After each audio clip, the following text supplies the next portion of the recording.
আসসালামু আলাইকুম। আজ আমি আপনাদেরকে দেবো একটা প্যারালাইসিস করার পঙ্গুবান।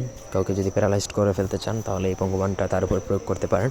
প্রথম থেকে পুরো ভিডিওটা সবাই না টেনে শেষ পর্যন্ত দেখবেন। আমার চ্যানেলটা সাবস্ক্রাইব করবেন, লাইক কমেন্ট শেয়ার করবেন। ব্যক্তিগত যে কোনো প্রয়োজন বা যে কোনো কাজের জন্য স্ক্রিনে দেওয়া নম্বরে সরাসরি ফোনে বা হোয়াটসঅ্যাপে যোগাযোগ করে যে কোনো কাজ করাতে পারবেন দেশে বা দেশের বাইরে থেকে। এই বানটা শুধুমাত্র ঘোর শত্রুর উপর প্রয়োগ করা যায়। যে শত্রু যদি বিছানায় পড়ে থাকে তাহলেই আপনার মঙ্গল, অথবা আপনার যদি শত্রু যদি উঠে থাকে তাহলে আপনার লাইফ শেষ করে ফেলবে বা আপনার জীবনটা ধ্বংস করে দিয়েছে এমন যদি শত্রু হয়ে থাকে তাহলে তার এগেনস্টে বা তার বিরুদ্ধে আপনি এই বিদ্যাটা প্রয়োগ করতে পারেন। ব্যক্তিগত যে কোনো প্রয়োজন বা যে কোনো কাজের জন্য স্ক্রিনে দেওয়া নাম্বারে সরাসরি ফোনে, হোয়াটসঅ্যাপে বা ইমোতে যোগাযোগ করে যে কোনো কাজ করাতে পারবেন দেশে বা দেশের বাইরে থেকে।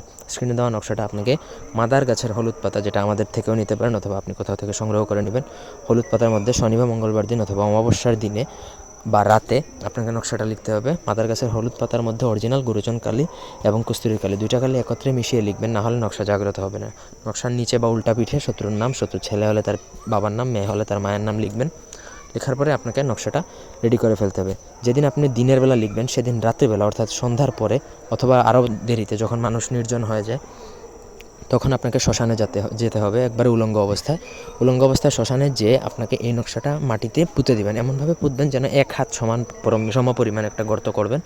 গর্ত করে সেই গর্তের মধ্যে আপনাকে পুঁতে দিতে হবে। ব্যাস, আপনার কাজ শেষ। আসার সময় পিছনে যদি কেউ ডেকে যদি মরেও যায় তাও আপনি পিছনের দিকে তাকাবেন না, আপনি বাড়িতে সোজা চলে আসবেন। পিছনে যদি তাকান তাহলে আপনি নিজে শেষ, এতটুকু নিশ্চিত। আপনাকে মেরে ফেলবে। এগুলো জিন দেওয়া আছে, দেবতা আছে যেগুলো খারাপ অপদেবতা।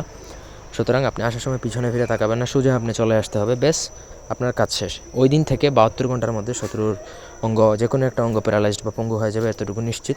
অন্যভাবে প্রয়োগ করা সম্পূর্ণরূপে নিষেধ। ধন্যবাদ সবাইকে।